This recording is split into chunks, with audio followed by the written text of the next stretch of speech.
Bom, eu sou o José Selmi da Nutrópica. O objetivo hoje é falar sobre o manejo nutricional de calopsitas. A minha ideia é dar uma visão geral sobre como que a gente alimentava as calopsitas, ou como se alimenta tradicionalmente, e o que a gente propõe, né?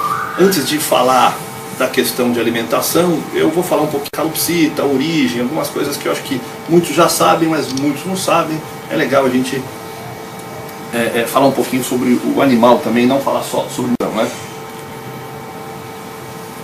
Tem meu telefone, mas depois eu deixo um cartão aqui para todo mundo, ficar mais fácil. E eu coloquei aí várias imagens e coloquei uma fajuta também no meio, que é um cara que tem vários brinquedinhos, né? É um cara que faz um brinquedinho de pano, achei muito divertido. Bom, as calopsitas, elas fazem parte da ordem dos psitacídeos, né? Que é o grande grupo dos psitacídeos. Nós temos aí mais ou menos 340 espécies, e que são divididas em 3 classes. Antes de falar das classes, como é que a gente define um psitacídeo? A gente tem as aves em casa e muitas vezes a gente não se pergunta por que esse bicho é assim, né? Porque o passeriforme, o que define a taxonomia, como é que é a nomenclatura, como é que ele é estudado, né? Então o grupo dos psitaciformes acho que é o grupo mais fácil da gente identificar. Primeiro, a forma do bico. A forma do bico é inconfundível. Normalmente a gente fala que cria o que tem bico redondo, né? Que a forma do bico é a principal característica deles. Segunda característica que também é única dos psitaciformes é a forma das patas, né? As patas têm formato de tesoura, né? Chama zigodátila. Você tem 2 dedos para frente, 2 dedos para trás. É o contrário da maioria dos passeriformes e de outras aves, onde você tem 3 dedos para frente e só um para trás. E o anel perioftálmico carnoso, que fica em volta dos olhos, você sempre tem uma pele carnosa em volta. Isso define também muito os psitaciformes, né? Eu achei legal falar disso porque as calopsitas, na verdade, são uma pequena cacatua, né? As 3 classes que nós temos aí de psitaciformes, Psittacidae, que são os lores, e Cacatuidae, né? Então, as calopsitas, que são as aves que nós todos gostamos aqui, todo esse nosso grupo, elas são pequenas cacatuas. O nome científico delas é Nymphicus hollandicus. Eu já pesquiso há um bom tempo entender porque hollandicus, provavelmente porque algum pesquisador holandês deve ter... Posso? Pode? Deusa da Nova Holanda. Deusa da Nova Holanda. Muito bem. Na verdade foram os holandeses que desbravaram pela primeira vez a Nova Zelândia, a Austrália, aquela Austrália, região toda, né? E o nome da Nova Zelândia vem de holandês também, né? É Deusa da Nova Holanda, então? Deusa da Nova Holanda. O cara que descreveu era um holandês? Não, isso aí eu não lembro, mas pelo que eu andei lendo, Nymphicus hollandicus é Deusa da Nova Holanda. Entendi. Porque acho que a Austrália, no início, ela foi chamada de Nova Holanda. A Nova Zelândia era chamada também de Nova Holanda. Foi conquistada, né? Bom, elas têm 30 centímetros de comprimento, pesam em média 90 gramas, tem calopsitas menores, o Paulo até estava comentando de manhã de uma sua, né, que tem 75, Bravo 75, né? E tá gordo. Tá gorda, porque ela tá só 50 gramas. Era microcalopsita. E nós temos algumas calopsitas pesando 120 gramas, né? Temos algumas obesas também. Mas na média elas pesam 90 gramas. Se tornam adultas com menos de 1 ano. As pessoas que eu conheço que criam calopsitas recomendam não reproduzir antes de 1 ano. Aparentemente o resultado reprodutivo após 1 ano é mais consistente. Isso é mais enfático, a gente As vai aves com 18 meses. Não, 18 melhor meses. ainda. Para evitar, porque tem muita gente que já está começando a querer criar, já cria logo de cara.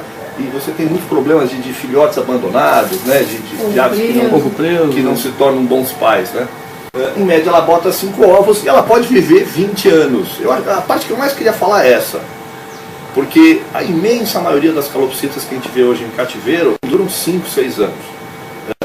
As pessoas compram muitas calopsitas de diversas fontes, de diversos tipos de criação, e junto de criação de qualidade não muito boa e de manejo inadequado, as calopsitas acabam encurtando muito, tendo a vida encurtada, né? O que eu percebo muito, assim, a mais velha que eu atendi tinha 18 anos.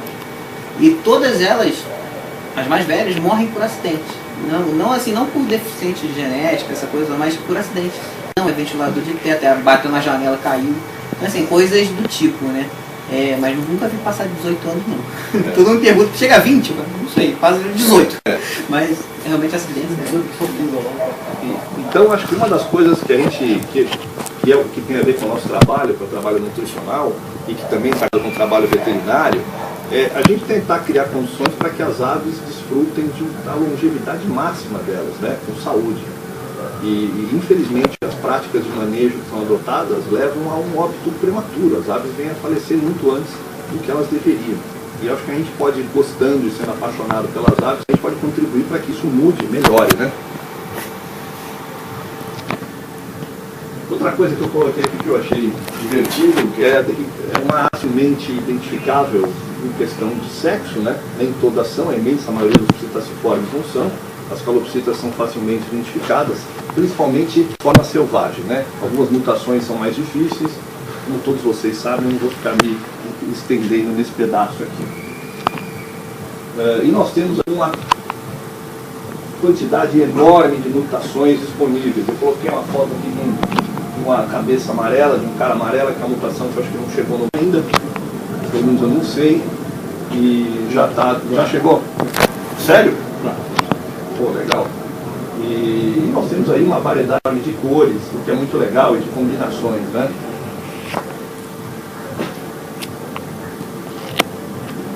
Em termos gerais, o que sabe em pesquisa sobre comportamento?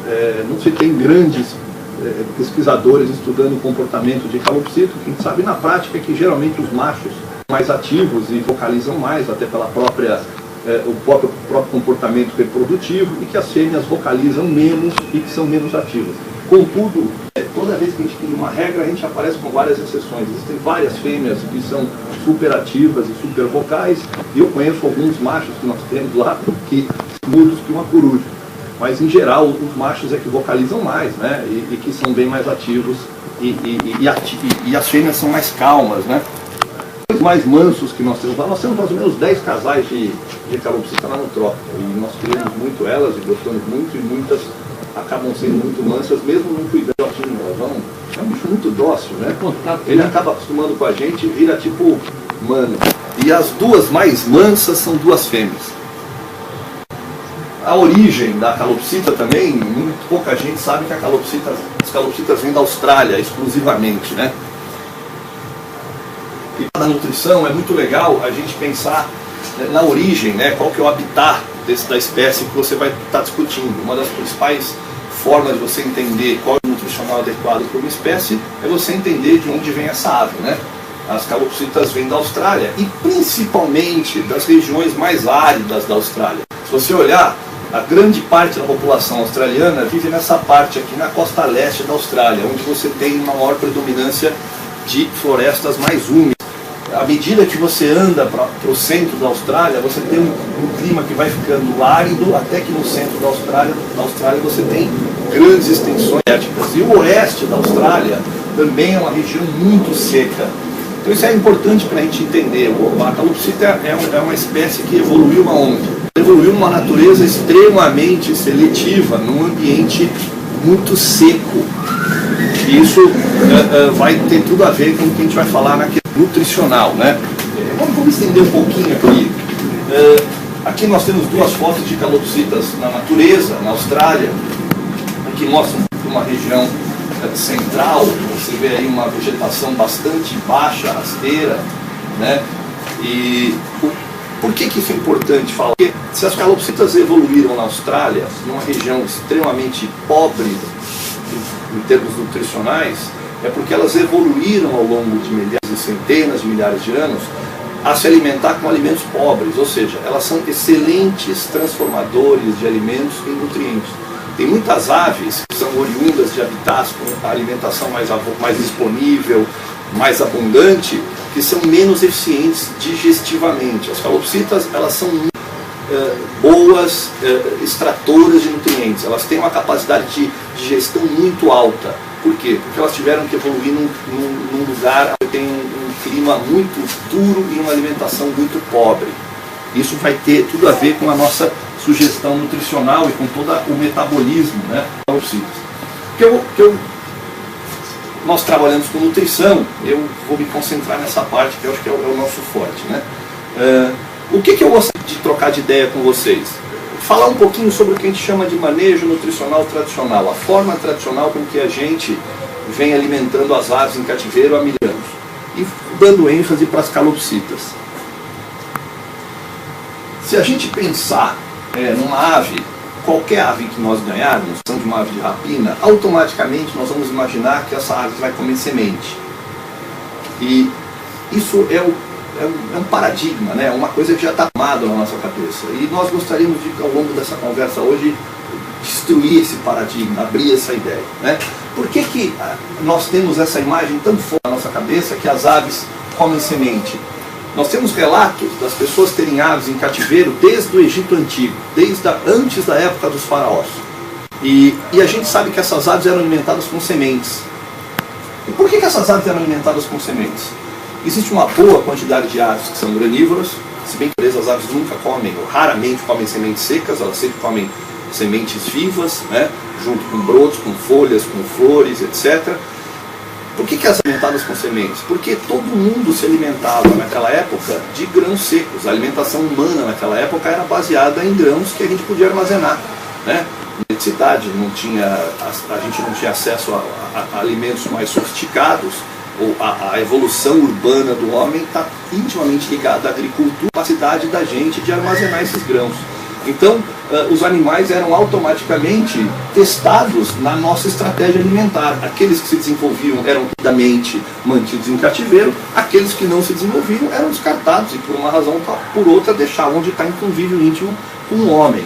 Então, a razão principal da gente acreditar que semente é o alimento padrão de uma ave é porque nós temos um comportamento super histórico de hábito que vem de muito longe. E esse hábito vai se tornando a regra. Eu acho legal fazer um paralelo, porque eu trabalhei bastante tempo com nutrição de cães e gatos.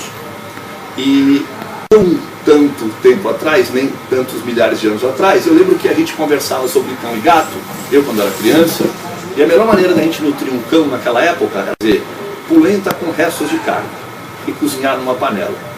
E eu gosto muito de bicho em geral, sempre tive bicho em casa, e a minha mãe se orgulhava de todo dia dar uma panelada para os nossos cães de milho, de uma polenta com pedaços de carne picado. E naquela época, quando eu era moleque, faz uns 40 anos, era o padrão ótimo, você está alimentando muito bem os seus cães. E não existiam rações. Hoje em dia, nós estamos 40 depois, não se conhece praticamente pessoas que não alimentam cães com rações balanceadas, né? Então, todos os hábitos, eles têm por alguma razão, e com a evolução da ciência, do manejo, do conhecimento, a gente vai quebrando esses hábitos que são inadequados e vai substituindo esses hábitos mais saudáveis, né?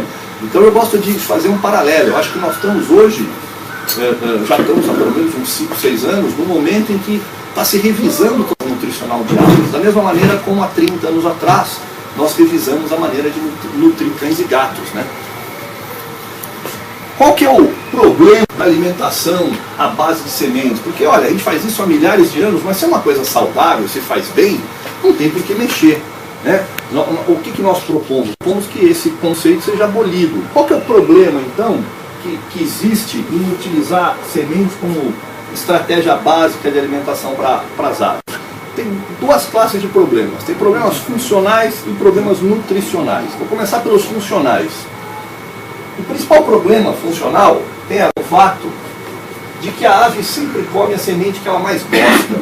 Então vou imaginar que eu sou um cara caprichoso pra caramba e eu tenho acesso a 30, 40 sementes, legumes e frutas e tal, e eu faço uma mistura muito bacana e eu conheço nutricionalmente a composição de cada uma dessas sementes, desses legumes, eu faço uma mistura fora de série. Qual que é o primeiro problema funcional? O primeiro problema funcional é que a ave vai comer aquilo que ela mais gosta. Em segundo lugar, aquilo que ela mais gosta em segundo lugar. Em terceiro lugar, aquilo que ela mais gosta em terceiro lugar. E quando eu olhar o potinho de comida e ver um monte de cascas, aquela bagunça toda, eu vou assoprar, vou jogar fora e vou botar novo. E a ave vai comer de novo aquilo que ela quer. Então o grande problema que nós temos ao fazer misturas de sementes, compras de legumes cozidos, é que a ave invariavelmente... Segura lá, você grava. Ela tá com fome, a calopsita ela tá com fome. Tanto de comida, ela caiu lá de morta de fome já. A ave invariavelmente vai comer aquilo que ela mais gosta. Né? O que significa isso? O que é o mais gostar? As aves, elas não sentem gosto, elas sentem levemente sabores, elas sentem muito fácil amargo. Por isso, até como o nosso querido Felipe aqui comentou, se você dá um medicamento muito amargo, uma ave. E se você coloca alguma coisa doce, você facilita a aceitação. Mas a quantidade de papilas gustativas, as células que deterão, não tem modo. Morreu. Deixa ela estar morta lá. As papilas gustativas numa ave, os passeriformes são praticamente inexistentes, nos citáceos um pouco menos, mas são 300 vezes menos do que nós, humanos. Né? Então, as aves, o paladar de uma ave está muito mais intimamente relacionado ao hábito do que ao paladar. Né? E eu vou estar falando sobre isso mais para frente. Outro problema funcional das sementes. Você tem um alto índice de contaminação. É muito comum você ter problemas de fungos, aflatoxinas nas sementes, um problema de rancificação das gorduras. Por quê? Porque você nunca sabe a idade da semente que você está comprando. Você nunca sabe quanto tempo faz que ela foi colhida. Sabe que nos primeiros 6 meses, 20% da proteína dos paínços é perdida. Nos primeiros 6 meses de armazenamento. Então, as sementes são importadas e a gente geralmente compra a mais baratinha. A gente valoriza muito a nossa ave, mas infelizmente na hora de comprar alimento, a gente pensa o que é o mais barato. E o mais barato invariavelmente leva o importador a importar o lote de alpiste que está armazenado há 4, 5 anos, o paínço, que é um pouco mais barato, que também é um pouco mais. E isso faz com que a gente nunca tenha certeza de qualidade ao mexer com sementes. E corre-se muito risco de contaminação. Qual que é o outro problema funcional das sementes? Em média, numa mistura de sementes, 30% do peso é casca. Então, 30% do que se está pagando é lixo de cara, fora o que a gente vai comer por seleção. Então, essa é a parte dos problemas funcionais das sementes. Eu gostaria de explorar um pouco mais. A gente tem uma cultura intuitiva onde a gente acha que, dando uma variedade enorme de alimentos, o animal sabe altamente o que ele precisa comer. E ele vai naturalmente comer mais daquilo que ele precisa. Isso é um mito e é errado. Tem várias pesquisas que demonstram isso. Tem um cara meu, Paulo, ele dá aula na Unesp, em Jabuticabal. Ele fez uma pesquisa no Zoológico de São Paulo com 30 papagaios comuns na zona estiva. E ele colocou cada um numa gaiola. E ele deu para cada um 8 tipos de alimentos diferentes, todo dia na mesma quantidade, para ver se existia algum padrão de consumo. Então ele deu girassol, cárcamo, milho, grão, quirera, frutas, uma série de coisas. O que ele descobriu ao longo de 3 meses? Que cada indivíduo comia mais um X alimento. É óbvio que houve uma imensa predileção por girassol. Né? Mas o que ele concluiu? Muitos papagaios, como segunda alternativa, mamão. Outros papagaios não tocavam em fruta. Por que isso? Porque as aves são extremamente neofóbicas. Elas são extremamente rentes à mudança. Todas as aves que nós temos são presas na natureza, elas não são predadores. Nós somos predadores, nós temos olhos na frente, né? Nós temos um comportamento de predador e a gente olha muito para as nossas aves como se elas fossem nós mesmos, né? A gente tenta meio que usar, né? É muito comum isso, olha, essa ave fez isso, eu acho que ela está querendo isso. E a gente entende o mundo muito pelos olhos de um predador. As nossas aves, o que isso significa? Olhos, onde é que estão os olhos das nossas aves? Estão do lado, né? Por que eles estão do lado? Na lateral do crânio e não frontais como os nossos. Porque aquelas aves lá atrás que não tinham a visão tão boa lateral já foram comidas. As que sobreviveram foram aquelas que conseguem se defender melhor, né? E evoluíram dessa forma. Então, animais que são presas têm um comportamento totalmente diferente do que animais que são predadores. O primeiro comportamento é resistência à mudança, medo. Uma presa, quando o dia alvorece, o que ele pensa? Que precisa comer e que tem que se proteger e não ser morto. Tem que mostrar que não está ruim, porque se ele mostrar que ele está ruim, ele facilita a identificação dele pelo predador. A gente que gosta de bicho assiste muito Discovery Channel, Animal Planet, a gente não vê esses programas de predadores. O predador, ele identifica por evolução, por prática, por instinto, no meio daquele grupo, o indivíduo que está mostrando sinais de fragilidade. E ele ataca aquele animal. Ele sempre procura o animal mais fácil de predar. Por isso que as aves, por uma questão evolutiva também, sempre escondem da gente os sintomas de doença. Você, quando um bom criador de aves, de citacídeos, de passeriformes, é sempre aquela pessoa que tem aquele olho, aquela pensa para olhar de longe uma ave e identificar que ela não está legal. Porque na hora que você chega perto dela, ela já tenta se mostrar bem. E muitas vezes, quando ela começa a mostrar sinais que ela não está legal, quase pronta para ir embora, né? Então isso é evolutivo também. O que isso tem a ver com a história da semente? Tem a ver que as aves são super resistentes a mudanças. Você troca uma ave de gaiola, ela é estranha. Você troca um puleiro, ela é estranha. Para um passeriforme, isso é muito mais notório. Você muda um bebedouro, ela não bebe. Você colocou um diferente. Então, para alimentação, isso é muito importante. Por quê? Porque as aves geralmente vão comer aquilo que elas comeram quando eram filhotes e estavam sendo alimentadas pelos pais. Se você quer criar calopsitas e quer que elas se acostumem a comer frutas, por exemplo, no momento em que elas estiverem reproduzindo, estimule os pais a comerem frutas. A chance dos filhotes comerem frutas é altíssima.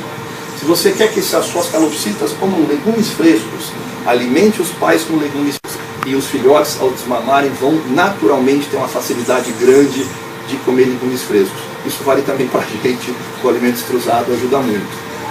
Na verdade, o que eu quero dizer aqui é que o problema principal funcional da semente é que, por mais que você misture algo especial, nada garante que aquilo vai ser consumido na forma que você fez. A ave sempre vai escolher aquilo que ela está mais habituada. E eu coloquei a foto do girassol, porque como as aves sentem muito pouco os detalhes e sabores, elas só conseguem sentir os sabores mais fortes. Algo muito amargo, que é repulsivo, algo muito doce, que é bem-vindo, algo muito gordo, super bem-vindo. Então por que as aves gostam tanto de girassol? Porque 50%, 48% do girassol é gordura pura. E isso elas podem sentir o sabor. Beleza? Qual que é o problema nutricional das misturas de sementes? Fora a questão funcional. Por mais que a gente faça uma mistura muito legal, nós temos que ter consciência que nós estamos misturando sementes secas, elas não são sementes vivas que estão vegetando na planta. Lembrar que quando a gente fala, mas eu tenho uma ave granívora. Uma ave granívora na natureza, ela não come só o grão, ela come o grão vivo, ela come o broto da planta onde ela come o grão. Ela muitas vezes come flores. Eu tenho uma foto aqui, alguém já viu papagaio comer flor? Vou mostrar para vocês. Quem conhece trinca-ferro aqui? Com exceção dos dois, vocês três. Trinca-ferro é um passeriforme que todo mundo tem um canto muito bonito e tal, é um dos sons do telefone do Paulo aqui. Tem alguns pesquisadores aqui do Rio que ficaram 5 anos estudando trinca-ferro na região de Resende. Eles descobriram que a dieta principal do trinca-ferro são folhas de banjo. O trinca-ferro é fitófago, ele só come pedaço de planta e só come folha. O principal, ninguém alimenta trinca-ferro com folha, dá-se tudo para trinca-ferro, menos folha. É importante a gente entender o que uma ave come na natureza, né? Voltando na questão nutricional aqui, quais são os 4, 5 principais problemas básicos de nutrição à base de sementes? Primeiro, falta de carotenoide, consequentemente falta de vitamina A. Vitamina A é uma vitamina lipossolúvel, solúvel em gordura, extremamente importante e essencial para a saúde de qualquer ser vivo. Segundo problema crônico das sementes. As sementes são extremamente pobres em cálcio e excessivamente ricas em fósforo.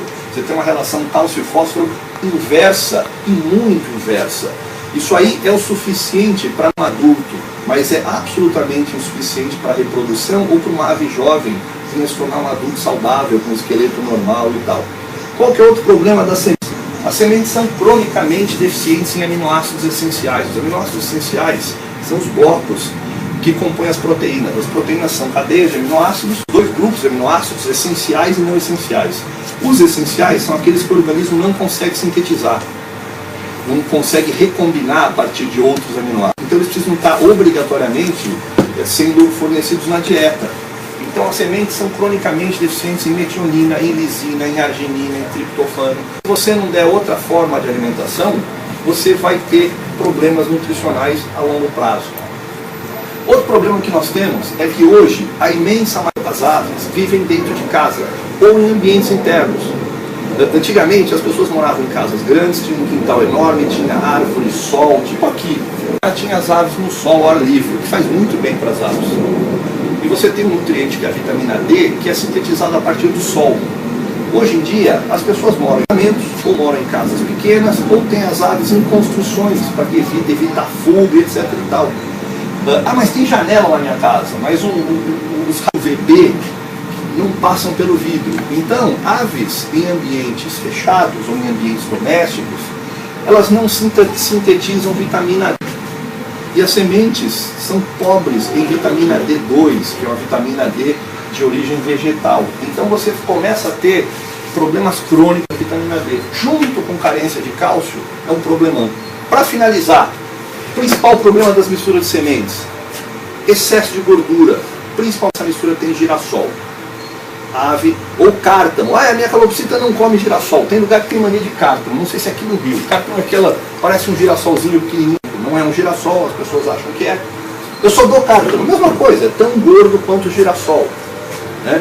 Então, se nós somarmos os problemas funcionais dos funcionais, a gente vai ver o quê? Que propor nutrição de ave à base de semente no século XXI é uma coisa bem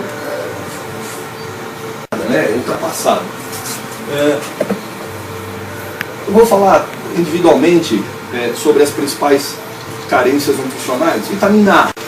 As aves da natureza, elas não ingerem vitamina A na forma pura, elas ingerem carotenoides. 95% da vitamina A no nosso organismo está concentrada no fígado. Então só as aves de rapina que comem vitamina A. Mas as aves da natureza, elas comem muitas folhas, elas comem grãos frescos, elas comem flores, comem uma série de matérias vegetais ricas em carotenoides. Esses carotenoides são os precursores da vitamina A. A ave consegue sintetizar desses carotenoides a vitamina A que ela precisa. E à medida que o nível de vitamina A no plasma estiver satisfatório, ela para de converter o carotenoide em vitamina A. É essencial que a gente suplemente isso nas aves mantidas em cativeiro. E nas sementes não existe essa suplementação. Eu vou no prático. Existe uma série de questões técnicas da importância da vitamina A, eu vou passar.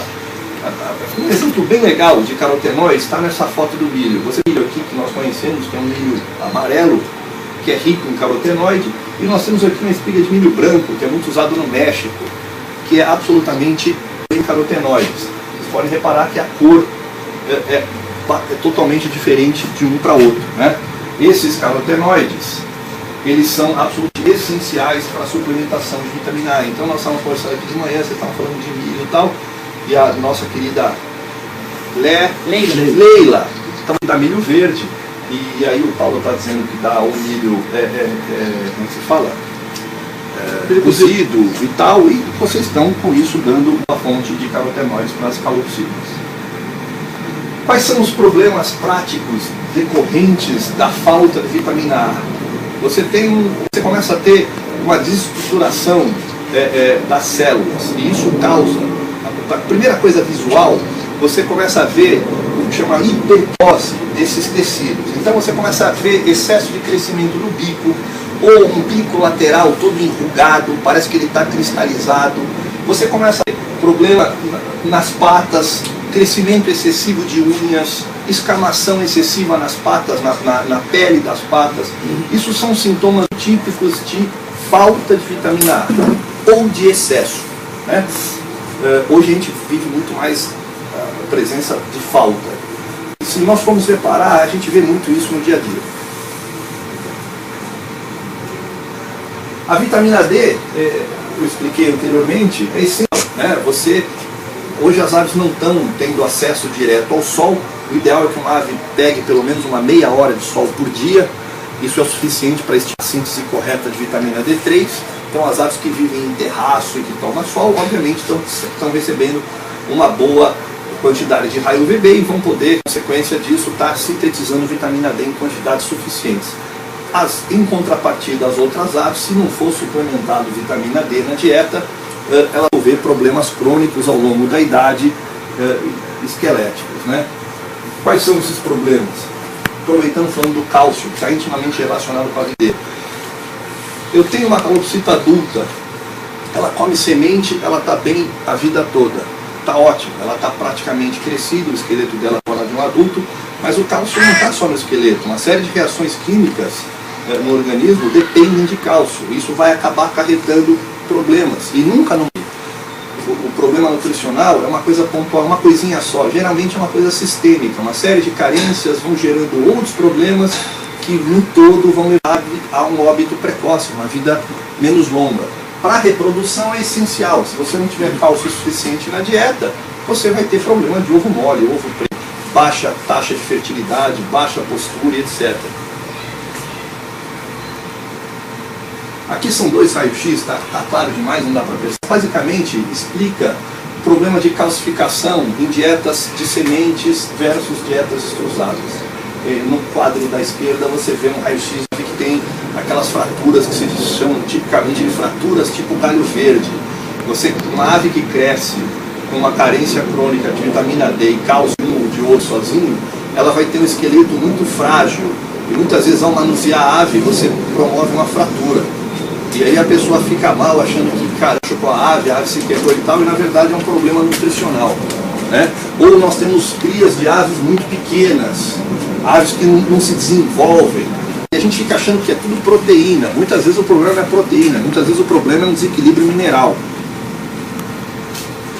Eu estava falando dos aminoácidos essenciais. Uma das características típicas de aminoácido essencial em níveis baixos, você começa a ver marcas de estresse nas penas ou descoloração. Aves geralmente têm penas bem secas, com uma cor muito bonita e com uma pigmentação forte.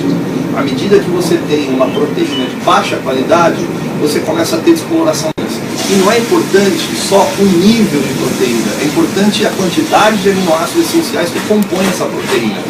E a gente está sempre querendo comprar alguma coisa, a gente acha que mais é melhor, né? Nós vamos ver que no caso das calopsitas é o contrário.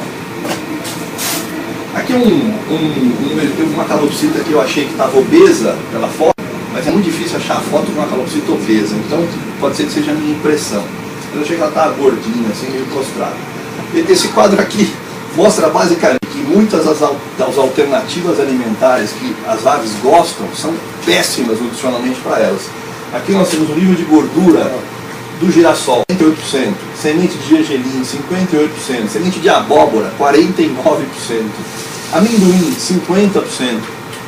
Muita gente gosta de amendoim para todo tipo de citáceo, mas eles adoram e não sabem que aquilo lá está causando um mal muito grande. Se você der um girassol ou dois como um agrado por dia, fica 2, 3 dias sem nada de novo, aquilo lá obviamente não vai afetar a nutrição dessa ave. Agora, se você dá todo dia como base alimentar isso, você vai estar contribuindo para que essa ave tenha uma reduzida. Esse excesso de gordura também leva ultimamente a um quadro de esteatose, né, que é uma lipidose. Você começa a ter a gordura acumulando no fígado da ave e essa gordura começa a ocupar as células do fígado e você começa a ter uma função hepática diminuída. Esses quadros são irreversíveis. E a gente vê muito isso em papagaios e a gente também vê isso bastante em calopsitas. Tem um slide que eu mostro, que eu comentei alguns minutos atrás, que na verdade são os problemas nutricionais e as doenças causadas por razões nutricionais, elas são multifatoriais, são uma soma de fatores que vão agravando ao longo de anos a saúde dessa ave e contribuindo para uma vida mais curta. Para fechar essa parte, eu acho importante esse slide do Harrison. Harrison é um veterinário muito famoso, é o pai praticamente da veterinária de ave de companhia. E ele cita no livro dele que 70% dos casos clínicos que chegam na clínica dele estão relacionados direto à nutrição, à má nutrição. Então, o que nós sabemos? Que se nós tivermos uma boa nutrição, um bom manejo nutricional, nós vamos diminuir significativamente a incidência de problemas e melhorar muito a saúde das nossas aves. E como é que a gente faz para um sistema melhor? A gente precisa primeiro ter consciência do que nós estamos fazendo não está correto. Essa foto eu tirei não faz nem um mês, mas eu achei ela super emblemática. Foi num zoológico no Rio Grande do Sul. Então vou falar um conceito delicado. Nós estamos vendo aí um tucano comendo uma mistura de sementes, amendoim, girassol e amendoim à vontade. Vocês estão vendo na foto? Todo mundo sabe que os tucanos são aves omnívoras, principalmente frugívoras, né? Não tem sentido nenhum você dar para um tucano uma mistura de semente com um girassol amendoim. E a gente vê isso todo dia. E aqui não é na casa de ninguém não, é no zoológico. Está cheio de veterinário lá, de biólogo, gente que teoricamente devia saber isso. Então, por que eu pus esse slide aí? Para a gente parar a pensar o quê? Que depende da gente dar essa questão nutricional e propor um manejo mais saudável. Qual que é o objetivo de nós que amamos as aves e adoramos elas como animais de estimação? A gente quer promover, primeiro, a gente gosta de falar de aves e pode falar de aves o dia inteiro, não pode? Segundo, a gente quer entender o máximo possível porque a gente quer propor e entregar para elas o melhor que a gente consegue. Porque a gente sabe que se elas estiverem muito bem dadas, muito bem saudáveis, elas vão estar mais felizes, elas vão produzir mais, elas vão viver mais e nós vamos estar consequentemente mais felizes, né? Então nosso objetivo é muito simples. O que a gente tem que fazer?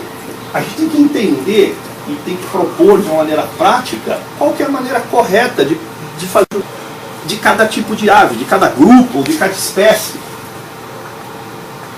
Então, eu coloquei esse slide, eu geralmente palestra aqui, eu enveredo para um lado mais de pesquisa e eu vou poupar vocês desse pedaço hoje, vocês vão ficar felizes. Mas o que eu acho importante nesse slide é entender que os cetaciformes formam um grupo muito amplo e que a estratégia alimentar de cada um é muito diferente da do outro, né? Nós temos aqui uma arara de Lear, que é uma arara que vive no sul da Bahia, extremamente ameaçada, parente da arara Yacintinus. Essa arara passa a vida inteira comendo um tipo de coquinho, chama curi. E essa ave tem uma estratégia alimentar super específica, ela depende essencialmente dessa palmeira e coquinho para se reproduzir.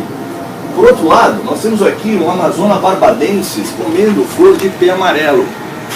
Nessa época do ano, essa ave vive na Venezuela, vive em Curaçao, em Bonaire. Nessa época do ano, na floração do ipê, é o principal alimento desses papagaios, as flores.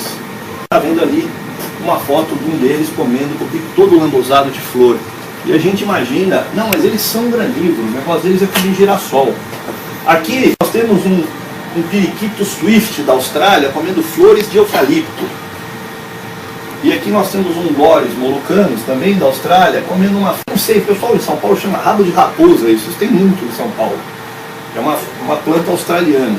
Ou seja, existe uma amplitude enorme de estratégias alimentares no grupo dos psitacídeos, sozinho.